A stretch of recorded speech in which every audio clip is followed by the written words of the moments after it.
Marcus Ashford kneels on cold concrete at the aquarium, staring at two 4-year-old faces that mirror his own. His secret twins. 4 years of absence crashes over him as tiny Zoe asks the question that destroys him. Will he like us? His hands tremble. He's already failed them once. Before we dive in, comment where in the world you are watching from, and don't forget to click subscribe. The champagne flute shattered against the marble floor of the penthouse suite, and Sienna Matthews watched the crystal fragments scatter like her carefully constructed composure. She was 7 weeks pregnant, though the man standing 10 feet away with his back turned didn't know it yet. The words she'd been rehearsing for 3 days dissolved on her tongue, as Marcus Ashford's reflection stared back at her from the floor-to-ceiling windows overlooking downtown Seattle.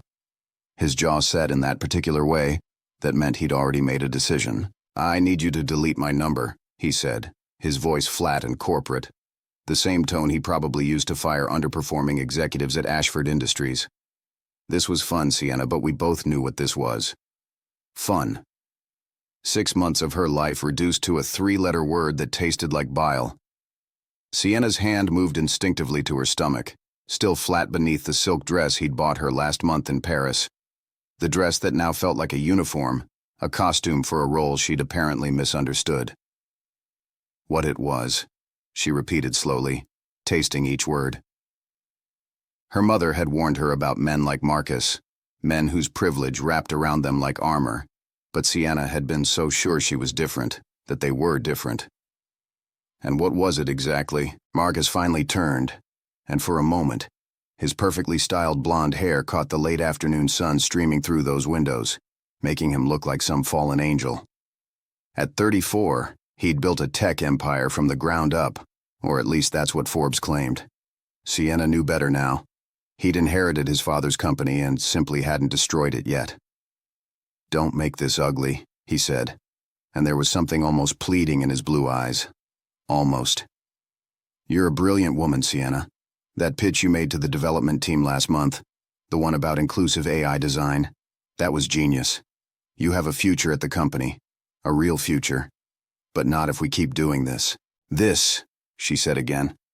And suddenly she was angry. The kind of anger that starts in your bones and works its way up through your throat until it either becomes screams or something worse, something quieter and more permanent. "You can't even say it. You can't say that for 6 months we were together, that you told me you loved me in Barcelona, that you cried on my shoulder when your mother died, and I held you all night in that hotel room while you talked about how she was the only person who really saw you." His face flickered, something cracking in that polished exterior. "My mother dying is exactly why this has to end. I'm getting married, Sienna, to Catherine Pemberton. It's been arranged for years and I've been putting it off. But now, with my mother gone, I have to think about legacy, about what the board expects, about keeping the family happy." The room tilted slightly, or maybe that was just the morning sickness that hit her at random times, not bothering to stick to mornings at all. Catherine Pemberton, old money, old Seattle society, the kind of woman whose family had streets named after them. Sienna had seen her picture once at a charity gala, all willowy elegance and platinum hair, looking like she'd stepped out of a Hitchcock film. "You love me," Sienna said, and she hated how small her voice sounded, how much like begging. "I do," Marcus admitted, and that was somehow worse than if he'd denied it. "God help me, I do. But love isn't enough, Sienna. You think it is because you're young and idealistic and you still believe the world works on merit and feeling, but it doesn't. I have responsibilities, expectations. The Ashford name means something in this city. And what does the Matthews name mean?" The question came out sharper than she intended, but she was glad for it, glad to feel the anger returning. "Let me guess. Nothing, right? Because my parents are a retired bus driver and a school cafeteria manager from Rainier Valley. Because I grew up in a neighborhood where people actually have to work for a living instead of inheriting it." Marcus flinched. "Don't put words in my mouth. I don't have to. You're saying them perfectly well yourself." Sienna walked to the couch where her bag sat. Leather and expensive. Another gift from him that now felt like payment for services rendered. Her hands were shaking as she picked it up. "You want me to delete your number?" Consider it done. But you need to know something, Marcus. You're a coward. You hide behind words like legacy and expectations and responsibility. But what you really are is afraid. Afraid to be the man you pretend to be when we're alone. Afraid to choose your own life. Sienna, I'm not finished. She spun back to face him, and she could feel tears threatening. But she refused to let them fall. Not here. Not now. You know what's really sad? I thought you were different. I thought underneath all the money and the power and the family name, there was a real person who saw me, who valued me for something other than how I look on your arm or how I make you feel. But you're just like every other entitled man who thinks the world exists to serve his comfort. That's not fair. Fair? Sienna laughed, and it sounded harsh even to her own ears. You want to talk about fair? You're throwing away 6 months like it was nothing, asking me to erase you from my phone like you never existed, and you're marrying someone you don't love to make your dead mother's memory and your board of directors happy. Nothing about this is fair, Marcus. But I'll tell you what I will do. I'll delete your number. I'll pretend these 6 months never happened. And I'll build my career at Ashford Industries without you. And one day, you're going to see me in a meeting or pass me in the hallway, and you're going to remember this moment. You're going to remember that you chose fear over love, and you're going to regret it for the rest of your life. She walked to the door, her heels clicking on that perfect marble, each step taking her further from the man who'd made her believe in fairy tales she'd stopped believing in when she was 10 years old. Wait. His voice stopped her at the threshold, and for one stupid, hopeful second, she thought he was going to take it all back. Your access card to the executive floor. I'll need that back. The laugh that escaped her then was broken, jagged. She dug in her purse, found the little white card that had made her feel so special 3 months ago when he'd given it to her, and threw it at his feet. Keep it as a souvenir, she said. Something to remember me by when you're lying next to Catherine Pemberton and pretending you're happy. She didn't wait for his response. The door closed behind her with a soft click that sounded too gentle for the violence of the moment, and then she was in the elevator, descending 60 floors, and the numbers on the display blurred as the tears she'd been holding finally spilled over. Her phone buzzed in her hand, a text from her best friend Janelle. How did it go? Did you tell him? Sienna stared at the message, at those 4 simple words that represented the conversation she'd never gotten to have. The news that would now change her life in ways she couldn't begin to process. Her fingers moved automatically, opening her contacts, finding Marcus's name with that stupid heart emoji she'd added next to it, and pressing delete. The elevator reached the ground floor, and Sienna stepped out into the lobby of Ashford Tower, surrounded by glass and steel and the hushed efficiency of wealth. Nobody looked at her. Nobody noticed the well-dressed black woman with tears streaming down her face as she walked past the security desk, where Jerome, the guard she chatted with dozens of times, suddenly found his computer screen fascinating. They already knew. Somehow they already knew she'd been dismissed. Outside, Seattle was having one of those rare, perfect September days, all blue sky and golden light, the kind of day that belonged in a romantic montage. Not the worst moment of her life. Sienna walked 3 blocks before she had to stop, ducking into an alley between 2 boutiques, and let herself fall apart in a way she hadn't since her grandmother died when she was 16. Her phone rang. Janelle. Of course it was Janelle. She'd probably felt the disturbance in the force, that best friend intuition that kicks in during disasters. He doesn't know, Sienna said instead of hello, her voice wrecked and raw. I never got to tell him. He broke up with me first. He's getting married to some society princess, and he asked me to delete his number like we were just, I don't know, casual acquaintances who'd run our course. Janelle's string of curses was creative and emphatic, the kind of profanity that requires genuine fury to pull off. I'm coming to get you. Where are you? Where? Between 5th and 6th? Near that bakery you like? Stay there. Don't move. Don't do anything, I'm 15 minutes away. But Sienna couldn't just stand there. Couldn't be still with everything churning inside her. She started walking again, aimless, her feet carrying her through the streets of downtown Seattle, while her mind replayed every moment of the last 6 months.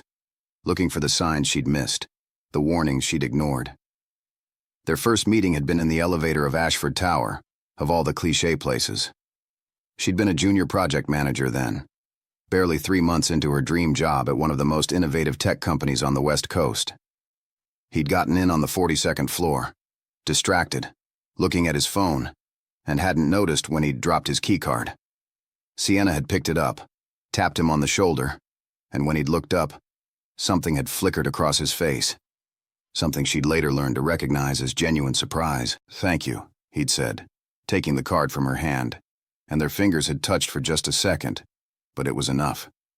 Enough for her to notice his eyes weren't just blue but had these little flecks of gray, enough for him to actually see her instead of looking through her the way powerful men usually did. "You're Marcus Ashford," she'd said, immediately regretting it because of course he knew who he was. But he'd smiled, a real smile that reached those eyes. "Guilty." "And you are?" "Sienna Matthews. I work in product development." "Ah, you're the one who wrote that brilliant memo about our accessibility features. I read that. You're right, we're not doing enough." The elevator had opened on the ground floor, and he'd held the door for her, like they had all the time in the world, like he wasn't a billionaire CEO and she wasn't someone whose entire annual salary probably equaled what he spent on watches. "I'd love to hear more of your ideas," he'd said. "Do you have dinner plans?" She should have said no. She should have recognized the danger in those words, in the way he looked at her like she was the only person in the lobby full of people. But she'd been 26 years old and ambitious and so tired of being invisible. And when Marcus Ashford looked at her, she felt seen in a way she'd spent her whole life craving. Dinner had turned into late-night conversations in his office. Late-night conversations had turned into weekend trips to his cabin in the San Juans. The cabin trips had turned into Barcelona and Paris and Copenhagen, into lazy Sunday mornings where he cooked her breakfast and read her articles from the Times and asked her opinion on things that mattered. Into nights where he held her like she was something precious. Where he whispered plans for a future she'd actually let herself believe in. What an idiot she'd been. Sienna found herself at Pike Place Market without meaning to, surrounded by tourists and the smell of fresh flowers and fish and coffee. Her mother had brought her here every Saturday when she was little, before money got tight, before her father's back gave out and ended his career early. They'd buy vegetables and sometimes, if they had extra, her mother would let her pick out a small bouquet from the flower stalls. The memory made something crack open in her chest. What was she going to tell her parents? Her mother who'd warned her about getting too involved with anyone from work, especially anyone with that much power over her career. Her father who'd looked so proud when she'd landed the job at Ashford Industries, who'd told everyone at the barbershop that his daughter was going to be a tech executive someday. "There you are!" Janelle's voice cut through her spiral, and then her best friend was there, all 5 feet 2 inches of righteous fury in a purple pantsuit that somehow worked. Janelle had been Sienna's roommate at UW, the one who'd stayed up with her during finals, who'd held her hand when her grandmother died, who'd helped her pick out the dress for her first day at Ashford Industries. "Girl, you look like you've been hit by a truck." "I feel like it." Janelle steered her toward a coffee shop, found them a corner table, and ordered 2 lattes without asking. She had that look on her face, the one that meant she was in fix-it mode, which Sienna both appreciated and resented because some things couldn't be fixed. "Okay," Janelle said once they were settled, her dark eyes serious behind her red-framed glasses. "Tell me everything. Start from the beginning." So Sienna did. She told her about walking into that penthouse suite with her rehearsed speech about the pregnancy, about the champagne glass shattering, about Marcus's flat corporate voice as he'd dismissed 6 months of her life like it was a failed product launch. She told her about Catherine Pemberton, and arranged marriages and legacy, and all the ways Marcus had explained why loving her wasn't enough. Janelle listened without interrupting, her face doing that thing where it cycled through every emotion from rage to heartbreak and back again. When Sienna finally finished, Janelle reached across the table and took both her hands. "First of all, Marcus Ashford is a coward and an idiot, and I hope someone keys his Tesla. Second, you're going to be okay. You're the strongest person I know, and you're going to get through this. And third, you need to tell him about the babies." "No. Sienna, No. The word came out harder than she'd intended. He made his choice. He chose his family legacy and his arranged marriage and his perfect society wife over me. He doesn't get to know about them. He doesn't deserve to know. But legally, nothing. I'm a 26-year-old woman who got pregnant by accident. I have choices too, Janelle, and my choice is to protect my children from a father who's already proven he'll choose everything else over the people he claims to love. Janelle sat back, studying her. Are you sure about this? Because once you make this decision, there's no taking it back. These babies will grow up without a father. They'll grow up without a coward for a father. There's a difference. Sienna took a sip of her latte, the warmth spreading through her chest. I'm going to have them, Janelle. I'm keeping them, both of them, and I'm going to raise them myself. Maybe it's stupid and naive and impossibly hard, but I've never run from hard things in my life, and I'm not starting now. Both of them? Janelle's voice pitched up. Sienna, are you saying what I think you're saying? Twins. The doctor confirmed it yesterday. That's why I needed to tell Marcus today why I couldn't wait any longer. Sienna felt fresh tears threatening. I was so scared, Janelle, but also so excited because I really thought he'd be happy. I thought he loved me enough that it wouldn't matter that it wasn't planned, that we'd figure it out together. Oh, honey. Janelle moved around the table and pulled Sienna into a hug that smelled like her familiar perfume and safety. He's the one who's going to miss out. Those babies are going to have the most incredible mother, and someday, they're going to understand that you chose them over everything else. They sat there for a long time, holding each other while the coffee shop bustled around them. And slowly, so slowly, Sienna felt something shift inside her. The grief was still there, raw and fresh, but underneath it was something else. Something harder and more determined. Marcus had made his choice, and now she'd make hers. 4 years later, on a Tuesday morning in October, Sienna stood in the conference room on the 58th floor of Ashford Industries, presenting her proposal for a revolutionary AI accessibility platform to a room full of executives who actually listened when she spoke. She'd spent 4 years building her reputation, working twice as hard as everyone else, proving that she deserved to be there on merit alone. 4 years of sleepless nights, not because of heartbreak, but because she had 2 toddlers who thought 3 a.m. was an excellent time for a dance party. 4 years of being both mother and father, of learning to braid hair from YouTube videos and assembling toy kitchens at midnight, and reading the same picture books until she had them memorized. 4 years of becoming someone stronger than the girl who'd cried in that alley. She was the director of inclusive technology now, with a team of 12 people and a budget that made her former self dizzy. She'd bought a house in Beacon Hill, small but hers, with a backyard where Dylan and Zoe could play. She'd learned to survive on less sleep than she'd thought humanly possible, and to find joy in the small moments. Zoe's laugh when her brother told terrible knock-knock jokes, Dylan's fierce hugs when she picked them up from preschool, the way they both reached for her hand when they crossed the street. She'd learned to live without Marcus Ashford, and most days, she didn't think about him at all, except he was in the conference room today, sitting at the head of the table like he had every right to be there, which of course he did because it was his company. His wedding ring caught the light as he made notes on his tablet. Sienna had trained herself not to look at it, not to wonder if he was happy with Catherine, if their marriage was everything the society pages claimed. She'd seen pictures, of course. Seattle was only so big, and the Ashfords were always in the news. Marcus and Catherine at charity galas, at the symphony, at political fundraisers. They looked perfect together, both blonde and beautiful, like wedding cake toppers come to life. The articles never mentioned whether they loved each other, only that they were an excellent match, as if people were items to be paired like wine and cheese. And that concludes our proposal, Sienna said, advancing to her final slide. Any questions? Marcus's hand went up, and her stomach clenched the way it always did when he spoke directly to her. They'd maintained perfect professionalism for 4 years, cordial and distant, like acquaintances who'd maybe met once at a party. Nobody at the company knew about their history. Janelle and the HR file that had been mysteriously buried were the only witnesses to what they'd been. "This is impressive work, Director Matthews," Marcus said, his voice careful and corporate. "But I'm curious about scalability.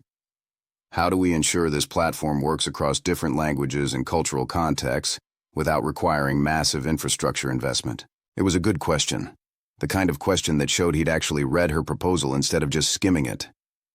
Sienna launched into her answer, explaining the modular design and cloud-based architecture, and she was so focused on making her case that she almost missed the way his eyes lingered on her face, searching for something she'd stopped offering 4 years ago. The meeting ended with approval to move forward, which meant a huge win for her team and a significant boost to her career trajectory. People congratulated her as they filed out, and Sienna was gathering her materials when she realized Marcus hadn't left.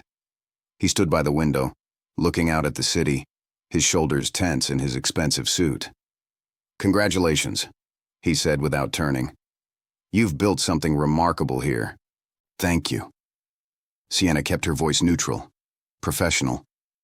She'd learned to do that, to lock away every emotion that wasn't appropriate for the workplace. "I mean it." He finally turned, and there was something in his face, something that looked almost like regret. "You've become exactly what I said you would be. A real leader in this field." "Was there something else you needed, Mr. Ashford?" The formal address felt like armor. "I have another meeting in 15 minutes. He hesitated, and for a second, he looked less like the polished CEO and more like the man who'd cried on her shoulder about his mother. "I saw you last weekend. At Green Lake. You were with 2 children." The world stopped spinning. Sienna's hands tightened on her laptop case, and she was suddenly, acutely aware of her heartbeat, loud and frantic in her ears. "I have a family event," she said, her voice coming from somewhere far away. "I really need to go." "They looked just like—" Marcus started, but Sienna was already moving, walking past him toward the door with every ounce of composure she possessed. "Have a good day, Mr. Ashford." She didn't run, even though every instinct screamed at her to run. She walked calmly to the elevator, pressed the button for the ground floor, and watched the numbers descend while her entire carefully constructed world threatened to shatter like a champagne glass hitting marble. He'd seen them. After 4 years of being so careful, of making sure she never brought them anywhere near the office, of keeping every detail of her personal life locked away, Marcus had seen Dylan and Zoe, and now he knew. Or did he? Maybe he was just making conversation. Maybe he'd noticed she had kids and was being polite. People had kids. It didn't mean anything. It didn't mean... Her phone rang as she reached her car in the parking garage. Unknown number. She answered it anyway, already knowing who it would be because some things in life were inevitable. "Sienna." Marcus's voice was rough, stripped of its corporate polish. "Please don't hang up. Those children at Green Lake, are they mine?" And there it was. The question she'd been dreading for 4 years, delivered in a voice that cracked with something that might have been hope, or might have been fear. Sienna sat in her car, staring at the concrete pillar in front of her, and thought about all the ways she could answer. She thought about lying, about protecting her children from the complications of a father who chose legacy over love. She thought about telling the truth, and watching her carefully constructed piece explode. She thought about Dylan asking last week why they didn't have a daddy like the other kids at preschool, and the way her heart had broken as she'd explained that families came in all different shapes. "How did you get this number?" she asked instead of answering. "I never deleted it." His admission was quiet, almost ashamed. "I told you to delete mine, but I couldn't delete yours. I've looked at it probably 1,000 times in the last 4 years wanting to call, knowing I had no right. You don't have a right now either. Are they mine, Sienna? Please. I need to know." The parking garage was cold and gray, and the fluorescent lights flickered overhead, and Sienna felt something inside her finally break open. All the anger and hurt and exhaustion of 4 years of doing everything alone. "Yes," she said, and the word felt like a stone dropping into water, sending ripples out into a future she couldn't control. "Their names are Dylan and Zoe. They just turned 4 in August, and they are the best thing that ever happened to me. But they're not yours, Marcus. You gave up the right to call them yours when you asked me to delete your number and marry someone else. The silence on the other end of the line stretched so long she thought he'd hung up. Then, I need to see them. Please, Sienna, I need to meet them. No. I have rights. You have nothing, Sienna said, and her voice was steady now, cold and clear. You have a wife and a perfect life and everything you chose over us. You don't get to walk back into our lives because you had a moment of curiosity at Green Lake. Dylan and Zoe are happy. They're safe. They have a mother who loves them more than anything in this world, and they don't need the complication of a father who's going to disappoint them. How do you know I'll disappoint them? Because you disappointed me, Marcus. Every single day for 4 years you've been living the life you chose instead of the life we could have had. And now you want to meet them? Now you want to be a father? Where were you when I was alone in the delivery room, terrified and exhausted, holding 2 tiny babies and wondering how I was going to do this? Where were you for the sleepless nights and the first steps and the first words? You were with Catherine, playing the role you cast yourself in. And that's fine. That was your choice. But don't you dare think you can walk back into our lives now because of some random encounter at a park. I was wrong. His voice cracked. About everything. About us. About choosing duty over love. About thinking I could be happy with a life that was planned instead of lived. I was wrong, Sienna, and I've been wrong every single day for 4 years, and I'm begging you for a chance to make it right. There is no making this right. The time for making it right was 4 years ago, when I stood in your penthouse suite, and you told me to delete your number. The time for making it right was when I walked past your wedding announcement in the Seattle Times and had to keep myself from throwing up in a public bathroom. You're 4 years too late, Marcus. 4 years and a lifetime. She hung up before he could respond, before she could hear whatever else he wanted to say, and sat in her car shaking, tears streaming down her face for the second time because of Marcus Ashford. But these tears were different. These tears were for her children, for the father they'd never known, for the impossible situation that was about to tear her peaceful life apart. Because she knew Marcus. She knew that once he decided he wanted something, he didn't give up. And now he wanted to know his children, wanted to meet Dylan and Zoe, wanted to insert himself into the life she'd built without him. And there was nothing, absolutely nothing she could do to stop what was coming. The flowers arrived at her office the next morning. 2 dozen white roses with a card that simply read, "I'm sorry. Please let me explain."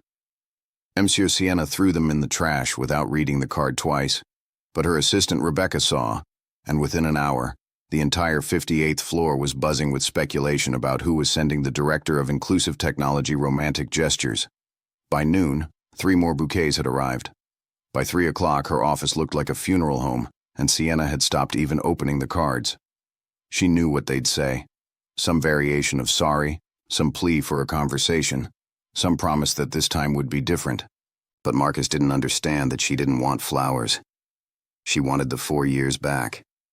She wanted him there when Dylan had croup at 2 in the morning and she'd driven to the emergency room alone, terrified.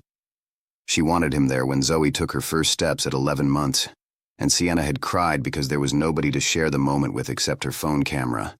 She wanted him there for all the moments that mattered, not just now, when it was convenient for him to suddenly care. Her phone buzzed. Another unknown number. She ignored it. Then her office line rang, and Rebecca's voice came through the intercom, nervous and uncertain. "Director Matthews, there's a Marcus Ashford here to see you." He doesn't have an appointment, but he says it's urgent. Of course he did. Of course he'd show up at her workplace where she couldn't escape, where she had to maintain professionalism, even while her entire world was imploding.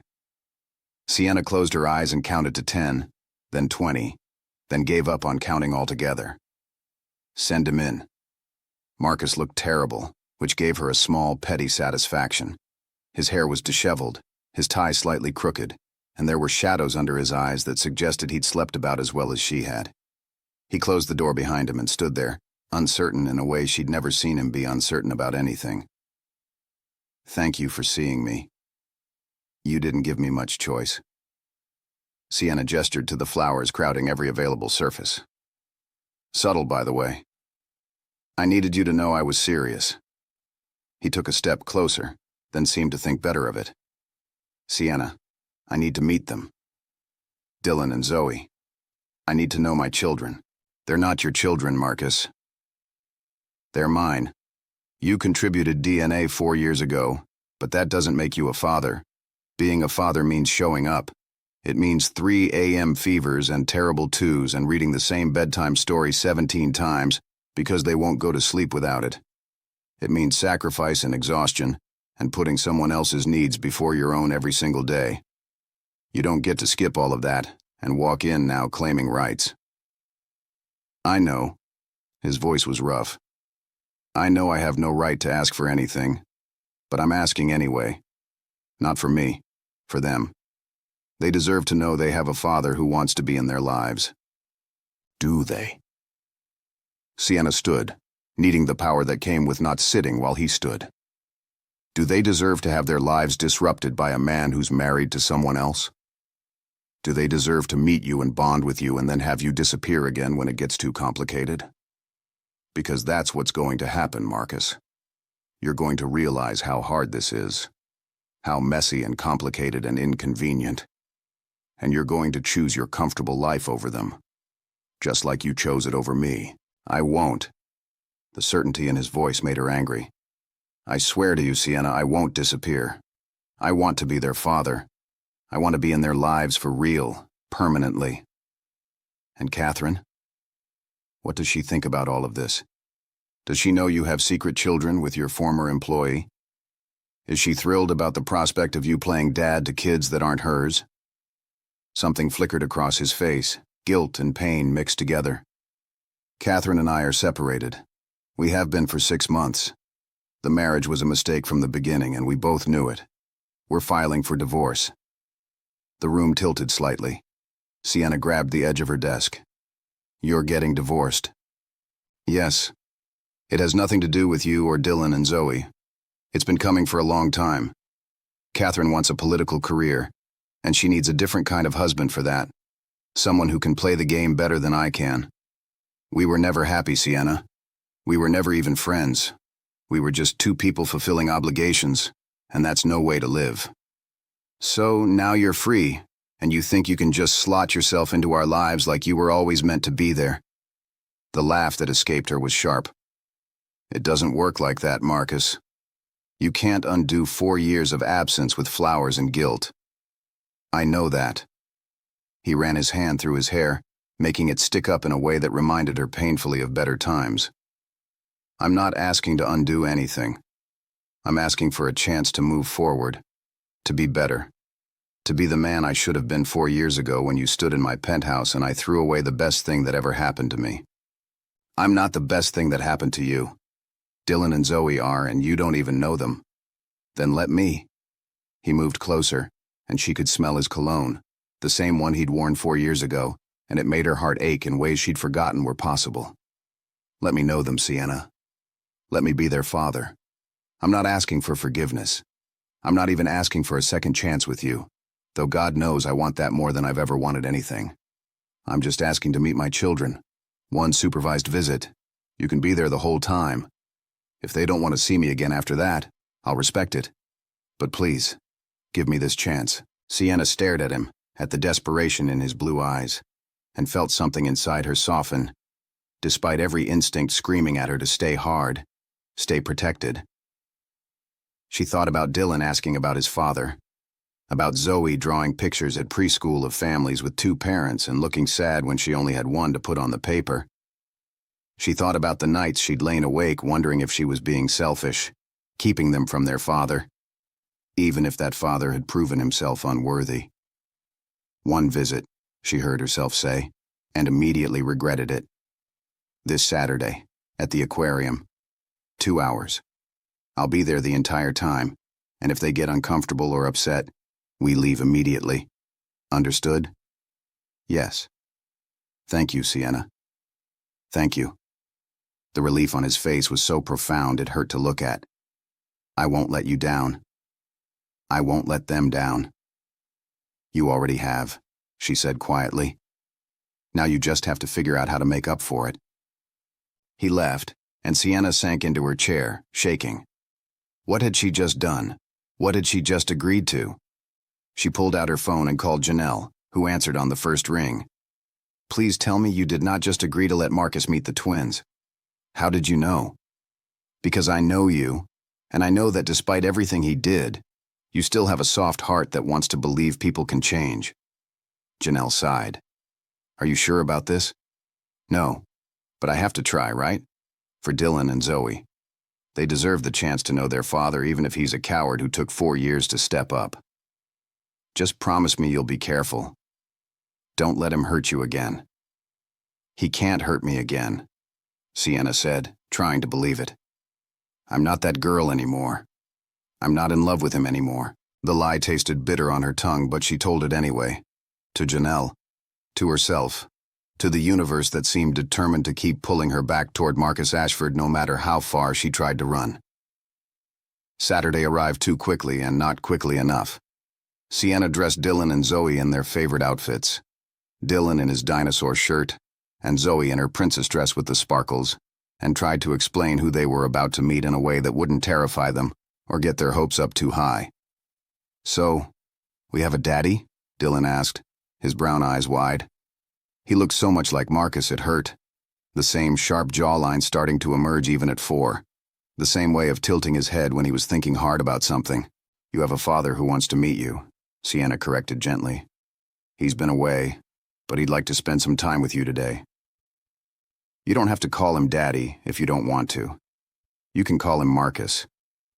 And if you don't like him or you feel uncomfortable, we can leave any time. Okay?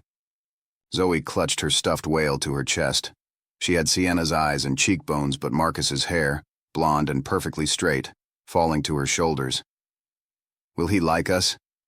The question broke Sienna's heart. Oh, baby, he's going to love you.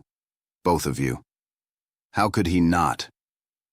They arrived at the aquarium 15 minutes early, and Marcus was already there, pacing near the entrance in jeans and a casual button-down, looking more nervous than she'd ever seen him. He spotted them and froze, his eyes going wide as he took in Dylan and Zoe for the first time. She watched him process it, the recognition of himself in their faces, the overwhelming reality of 2 small humans who were half him, half her, completely their own people. His eyes filled with tears, and he pressed his hand to his mouth, and Sienna felt her own throat tighten. Dylan, Zoe, this is Marcus, she said softly, crouching down to their level. Marcus, these are your children. Marcus knelt on the concrete, not caring about his expensive jeans, and stared at them like they were miracles. Hi, he said, his voice cracking. I'm so happy to meet you both. Dylan, always the bolder of the two, stepped forward. Do you like dinosaurs? I love dinosaurs, Marcus said, and the smile that spread across his face was genuine and odd. What's your favorite? Triceratops. They have 3 horns and they could fight T-Rexes. That's a great choice. Triceratops are underrated. Zoe hung back, still clutching her whale, and Marcus noticed. Is that a whale? He asked gently. What's its name? Bubbles, Zoe whispered. That's a perfect name. I bet Bubbles is excited to see real whales today, huh? Slowly, carefully, Zoe nodded, and something in Sienna's chest cracked open. This was happening. Her children were meeting their father, and he was trying, really trying, and she didn't know if that made it better or worse. They spent 2 hours wandering through the aquarium, and Sienna watched Marcus transform into someone she'd never seen before. He knelt at every exhibit to point things out at their eye level. He listened intently to Dylan's long, rambling story about his toy dinosaur collection. He held Zoe's hand when she got scared in the shark tunnel and told her that the glass was strong enough to protect them. He bought them stuffed animals in the gift shop, a pterodactyl for Dylan and a sea otter for Zoe. And the joy on their faces made Sienna want to cry. But the moment that destroyed her came near the end, at the touch pools where kids could pet sea stars and anemones. Zoe was reaching for a purple sea star, stretching on her tiptoes, and Marcus lifted her up without thinking, settling her on his hip so she could reach. And Zoe, who was usually shy with strangers, wrapped her arm around his neck for balance and smiled at him like he'd hung the moon. "I got it," she announced, touching the sea star with one gentle finger. "It's bumpy." "It is bumpy," Marcus agreed, and his voice was thick with emotion. "You're very brave, Zoe." "Mommy says I'm brave like her." "Your mommy is the bravest person I know." Marcus met Sienna's eyes over Zoe's head, and the look in them was devastating. "You're very lucky to have her." "We know," Dylan said matter-of-factly, appearing at Marcus's side. "Mommy is the best. She makes the best mac and cheese, and she reads us stories, and she always knows when we're sad." "She sounds amazing." Marcus set Zoe down carefully. "Listen, guys, I need to tell you both something. I'm your father, which means I should have been around a long time ago. I made a big mistake by not being there, and I'm sorry. But if it's okay with you and your mom, I'd like to start spending more time together. Would that be okay?" Dylan and Zoe looked at each other, having one of those silent twin conversations that still amazed Sienna. Then Dylan nodded. "Okay, but you have to come to my birthday party. It's in August, and we're gonna have a dinosaur cake." "I'll be there," Marcus promised. "Definitely." The 2 hours ended too quickly, and as they walked back to the parking lot, Dylan and Zoe chattered about everything they'd seen, their initial shyness completely gone. Marcus walked beside Sienna, close enough that their arms occasionally brushed, and every accidental touch felt like electricity. "Thank you," he said quietly, "for giving me this chance. They're incredible, Sienna. You've done an amazing job raising them." "I didn't have a choice." She kept her eyes forward. "But thank you. Can I see them again?" "Soon." She should say no. She should protect herself and her children from more heartbreak.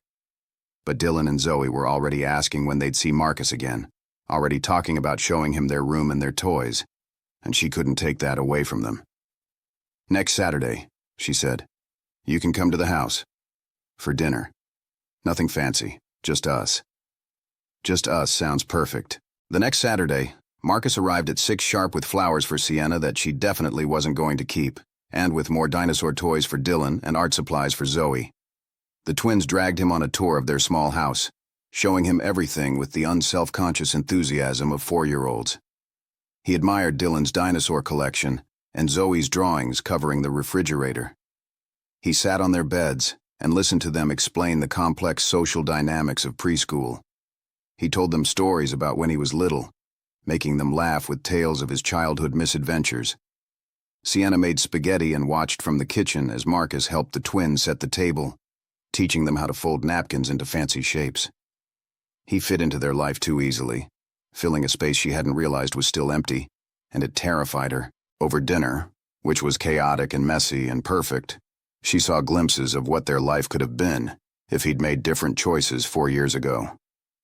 Marcus wiped sauce off Zoe's face and helped Dylan cut his meatballs and asked about their day with genuine interest. He looked happy, genuinely happy, in a way he never had in all those pictures with Catherine. After the twins went to bed, after a long negotiation about bedtime stories and one more glass of water, Marcus helped Sienna clean up the kitchen. They worked in silence, a comfortable rhythm of washing and drying, and Sienna tried not to notice how right it felt to have him there. "They're asleep," she said, coming back downstairs after checking on them.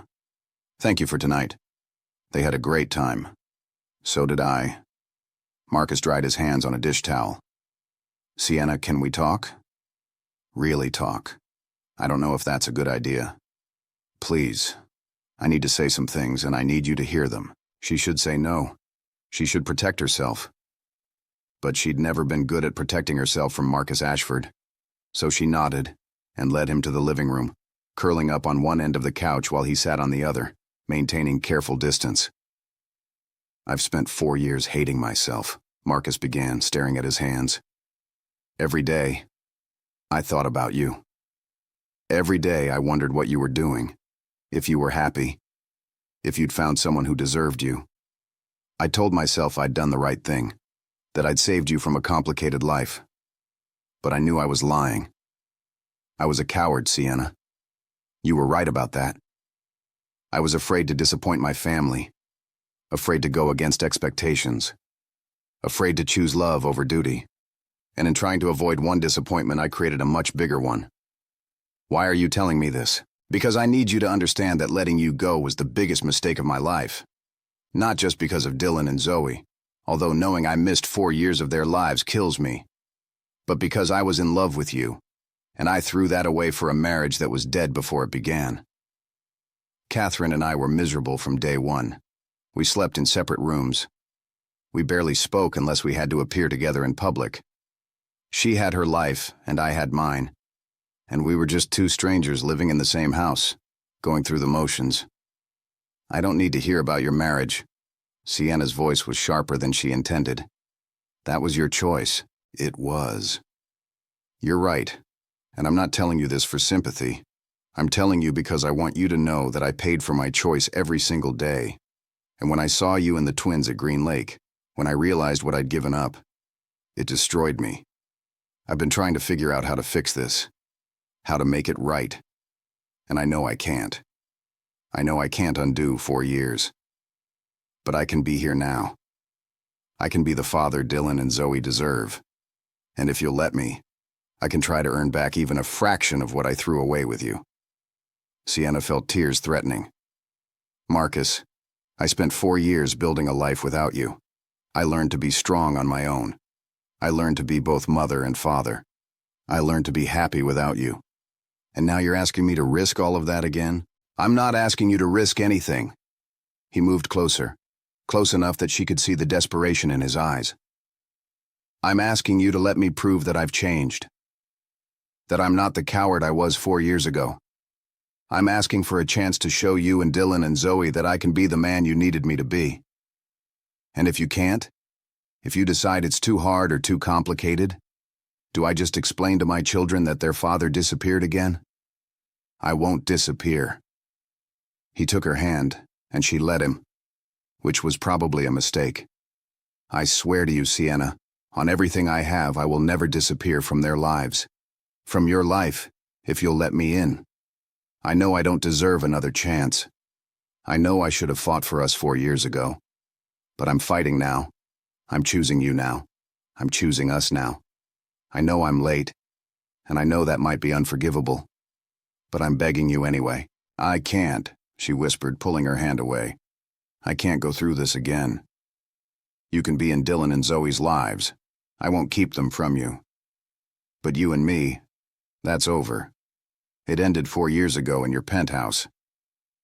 Did it? He looked at her with those eyes that had always been able to see right through her.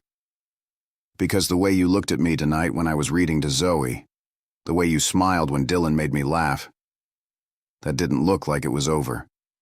That was just... She couldn't finish the sentence because she didn't know how to. What was it? Nostalgia? Hope? The stupid, stubborn part of her heart that had never stopped loving him despite everything. I'm not asking for everything at once, Marcus said softly. I'm just asking you not to close the door completely. Let me be in their lives. Let me prove myself. And maybe, somewhere down the road, you'll see that I meant what I said in Barcelona 4 years ago when I told you I loved you. That I've never stopped meaning it, even when I was too much of a coward to act on it. Sienna stood, needing distance. You should go. It's late. Marcus stood too, accepting the dismissal with a grace that made her chest ache. Thank you for tonight. For letting me be part of this, even in the smallest way. Can I come back next week? They'd be disappointed if you didn't. And you? Would you be disappointed? She couldn't answer that. Couldn't give him the truth that yes, she would be. Because that would be admitting too much. So she just walked him to the door and watched him drive away, then stood in her quiet house and let herself cry for the 3rd time because of Marcus Ashford. But these tears were different too. These tears were confused, conflicted, a mess of anger and hope and fear and something that felt dangerously like love. The weeks that followed fell into a pattern. Marcus came every Saturday for dinner, and gradually, his presence in their lives became less strange and more necessary. He learned Dylan's preferences and Zoe's quirks. He figured out how to make them laugh and how to comfort them when they were upset. He showed up for preschool concerts and doctor's appointments. He proved, slowly but steadily, that he wasn't going anywhere. And Sienna tried, really tried, to keep her heart out of it. She tried to see him only as Dylan and Zoe's father, not as the man who'd once made her believe in love. But it was hard when he looked at her the way he did, when he brought her coffee just the way she liked it, when he stayed late to help clean up and they'd end up talking for hours about everything and nothing. It was hard when he showed up at her office one day with lunch and a solution to a technical problem her team had been wrestling with for weeks. Hard when he remembered her birthday and gave her a first edition of her favorite book with a note that said, "For the woman who taught me what bravery looks like." Hard when Dylan and Zoe started calling him Daddy without anyone asking them to, and the joy on his face made her heart crack wide open. It was impossible when, 3 months into this new normal, he showed up at her door in the middle of the night because Zoe had called him crying about a nightmare, and he'd driven across the city at 2 a.m. to make sure she was okay. "I'm sorry," he said, standing in her doorway in sweatpants and a t-shirt looking rumpled and worried. "I know I should have called first, but she sounded so scared and I just—" "She's fine," Sienna said, stepping aside to let him in. "I got her calmed down right after she called you. You didn't have to come." "Yes, I did." He said it with such certainty that Sienna felt something shift inside her. "She's my daughter. If she needs me, I come. Always." He went upstairs to check on Zoe anyway, and Sienna heard him talking softly to her, promising that monsters weren't real and that he'd always keep her safe. When he came back down, she had tea waiting, and they sat at her kitchen table in the quiet hours before dawn. "Thank you," she said finally, "for caring so much, for trying so hard. I know this hasn't been easy." "It's the easiest thing I've ever done," Marcus said. "Loving them, being their father, that's not hard at all. It's the most natural thing in the world. I just wish I'd figured that out 4 years ago." "We can't change the past." "No, but we can choose the future." He reached across the table, taking her hand. "Sienna, I know you said you and I were over. I know I have no right to ask for more than you've already given me. But I have to tell you the truth. I'm in love with you. I've been in love with you for 4 years, even when I was married to someone else, even when I had no right to be. And I'm not asking you to love me back. I'm just asking you to know that every day I spend with you and Dylan and Zoe, I fall more in love with the life we could have together." "Marcus." "I know. It's too much. Too soon, too late. But I can't keep pretending I only come here for the kids. I come here for you too. For the way you laugh at Dylan's terrible jokes and the way you sing while you cook, and the way you look at our children like they're the best thing you've ever created. Because they are. I come here because being with you feels like coming home. And I threw away that home 4 years ago. But if you'd give me the chance, I'd spend the rest of my life proving that I'll never be that stupid again." Sienna stared at him, at the raw honesty on his face, and felt every wall she'd built crumble. "I'm scared," she whispered. "I'm so scared of letting you in and having you leave again." "I won't leave. I swear on Dylan and Zoe's lives I will never leave you again." "You can't promise that. Nobody can promise that." "Then let me prove it." He squeezed her hand. "Give me a real chance, Sienna. Not just as their father, but as someone who wants to be in your life too. Let me take you on a date. Let me court you properly this time, the way I should have 4 years ago. Let me show you that I'm worth the risk." She should say no. She should protect herself. But looking at him across her kitchen table, seeing the truth in his eyes, remembering how he'd driven across the city at 2 a.m. for their daughter, she realized she didn't want to protect herself anymore. She wanted to be brave. She wanted to choose hope. "One date," she said, and the smile that broke across his face was like sunrise. "If you screw this up, Marcus Ashford, if you hurt me or Dylan or Zoe, I won't," he promised. "I swear to you, I won't." Their first date was dinner at a small Ethiopian restaurant where nobody would recognize them, where they could just be 2 people falling in love without the weight of their history. Marcus asked about her work and her dreams and her favorite things, learning her all over again. And Sienna found herself laughing more than she had in years. He told her about the changes he was making at the company, about stepping back from the social obligations that had ruled his life, about finally living for himself instead of for expectations. "I'm thinking about starting a foundation," he said over Injera and Watt, "for educational access, scholarships for kids from underserved communities. Kids like you were, who have the talent but not the connections. I want to use the Ashford name for something that actually matters." "That sounds wonderful." "I want you to help run it, if you're interested. Your expertise in inclusive technology, your understanding of what these kids need, it would be invaluable." "Are you offering me a job?" "I'm offering you a partnership, in every sense of the word, if you'll have it." Their second date was ice skating at an outdoor rink, where Marcus proved to be terrible on skates and made her laugh so hard she cried. Their third was a quiet night at his new apartment, smaller and warmer than the sterile penthouse, where he cooked for her and they talked until 3 a.m. Their fourth was a surprise trip to the San Juans, to the cabin where they'd spent weekends 4 years ago. And Sienna realized that this time felt different, felt real in a way it hadn't before. "I redid the whole place," Marcus said, showing her around. "Got rid of all the stuffy furniture my mother insisted on. Made it feel like a home instead of a showcase. The cabin was beautiful, all warm wood and comfortable furniture, with pictures he'd taken of Dylan and Zoe on the mantel." "You kept it?" "I couldn't sell it. Too many memories. I used to come here sometimes, these last 4 years, and just remember what we had. What I threw away." He pulled her close. "But now I'm trying to make new memories. Better ones. Ones where I don't make the same mistakes." They spent the weekend wrapped up in each other, talking and laughing and remembering why they'd fallen in love in the first place. And when Marcus held her face in his hands and kissed her properly for the first time in 4 years, Sienna felt something lock into place, like pieces of a puzzle finally fitting together. "I love you," she said against his lips, surprising herself with the admission. "I never stopped. I tried to, but I couldn't." "Thank God," Marcus breathed. "I thought I was going to have to spend the rest of my life proving myself before you'd admit that." "You do still have to spend the rest of your life proving yourself," she said, smiling. "But I'm willing to let you try."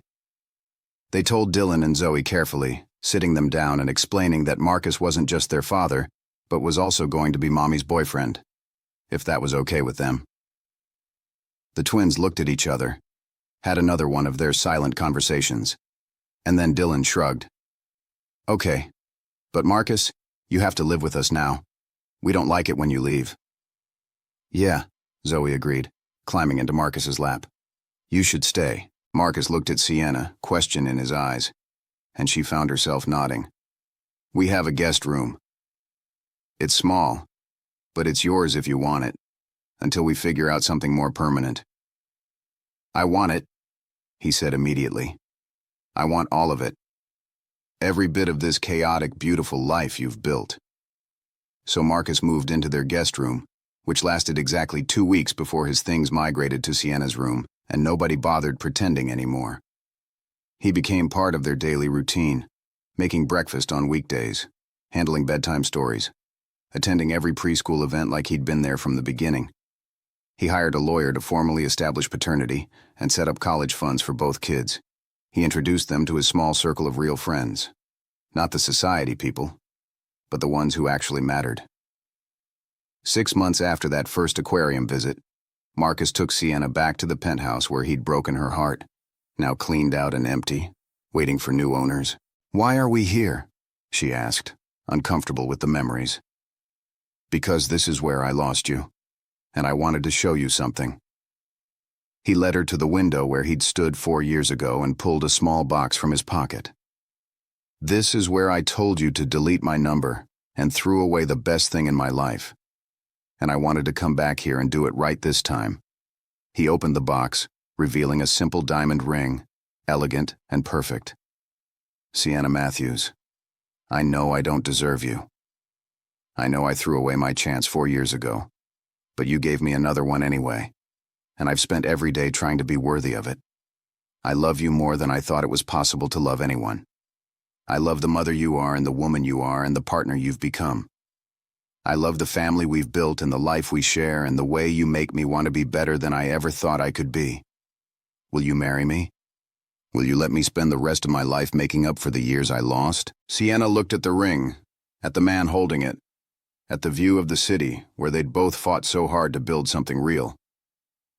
She thought about Dylan and Zoe asleep at home with Janelle babysitting, about the life they'd created, about second chances and forgiveness and love that survived even the worst mistakes. Yes, she said, and the word felt like freedom. Yes, I'll marry you. But Marcus, if you ever ask me to delete your number again, I won't, he promised, sliding the ring onto her finger. I've had your number memorized for 4 years. I could never forget it if I tried. They married 6 months later in a small ceremony at the cabin, with Dylan as ring bearer and Zoe as flower girl, with Janelle as maid of honor, and Marcus's best friend from college as best man. Sienna's parents cried happy tears and told Marcus he'd better treat their daughter right this time, and he promised he would, every single day for the rest of his life. A year after that, they welcomed another baby, a daughter they named Grace after Marcus's mother, and Dylan and Zoe were perfect big siblings, fighting over who got to hold her first. The house in Beacon Hill became too small, so they bought a bigger one together, choosing it as a family, making sure it had enough room for everyone to grow. Marcus stepped down as CEO of Ashford Industries, moving into a consulting role that gave him more time with his family. Together, he and Sienna launched the foundation they'd talked about, using his name and her expertise to create real change. The Ashford Matthews Foundation provided scholarships and technology access and mentorship to kids who needed it most, and Sienna got to do work that mattered while still having time for her children. On their second anniversary, Marcus found Sienna in their home office, working late on a grant proposal. He wrapped his arms around her from behind and kissed the top of her head. Come to bed. Just finishing this section. It can wait. He turned her chair around. Do you know what today is? Our anniversary? I already gave you your gift. It's also the anniversary of the worst decision I ever made. 6 years ago today, I told you to delete my number. Marcus, we don't need to... No, let me finish. 6 years ago, I was an idiot who chose fear over love.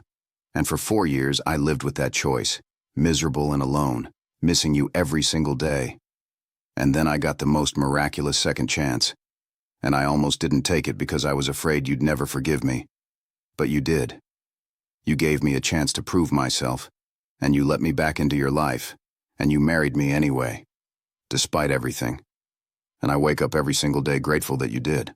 You've more than proven yourself, Sienna said softly, touching his face. You're an amazing father and husband. Dylan and Zoe worship you. Grace lights up when you walk into a room. You've become the man I always knew you could be. Only because you believed I could be him. He pulled her to her feet. Now come to bed. I want to hold my wife and remind myself that this is real, that I didn't screw it up this time, that I get to keep you forever. They climbed the stairs together, checking on the kids as they passed their rooms. Dylan sprawled across his bed surrounded by dinosaur toys. Zoe curled up with Bubbles the whale, now worn from years of love. Baby Grace sleeping peacefully in her crib, one tiny fist pressed to her cheek. Their family, complete and perfect in everything neither of them had known they needed. In their room, Marcus pulled Sienna close, and she rested her head on his chest, listening to his heartbeat, steady and sure. I'm glad I didn't delete your number, she said. So am I. He kissed her forehead. Best decision you never made. Years later, when Dylan and Zoe were teenagers and Grace was in elementary school, they'd ask about how their parents met and fell in love, and Sienna and Marcus would tell them the truth, the messy, complicated version where people made mistakes and hurt each other, and sometimes took 4 years to figure out what really mattered. They'd tell them about second chances and forgiveness and love that survived even when it shouldn't have. And they'd tell them that sometimes the worst decisions lead to the best outcomes. Because if Marcus hadn't told Sienna to delete his number, if he hadn't broken her heart, they never would have had the chance to build something stronger the second time around. They never would have learned what they were capable of surviving. They never would have created this family that was messy and chaotic and absolutely perfect. Delete my number, Marcus had said 6 years ago, and Sienna had obeyed. But he'd never deleted hers, and in the end, That had made all the difference. Because real love, the kind worth fighting for, doesn't disappear just because you try to erase it. It waits. It persists. It gives you second chances when you least deserve them and most need them. And when you're lucky enough to get that second chance, you hold onto it with both hands and never, ever let go.